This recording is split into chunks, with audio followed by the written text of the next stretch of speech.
این دفعه یه ایده بزنم رسید. با بامبو، یه بامبو تو مغازه داشتم، آوردم روی میز، پهنش کردم، یه قاب 2 مکانیزم آوردم، 2 تا شفت داره قاب 2 مکانیزم، یکی از شفتاشو پایین پیچ کردم، یکی از شفتاشو آوردم برای قسمت بالاش، سوراخش کردم که از داخلش نخ رد کنم.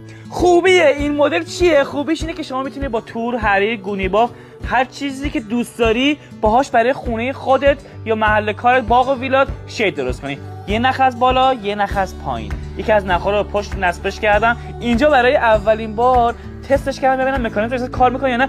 کار کرد، خیلی ذوق کردم. برای اینکه تم چوبو بگیره رنگ قهوه‌ای آوردم، قلمو نداشتم، با دستمال کاغذی رنگش کردم. آخه کی با دستمال کاغذی پرده رنگ میکنه؟ تموم شد. این از کار خوشگلمون.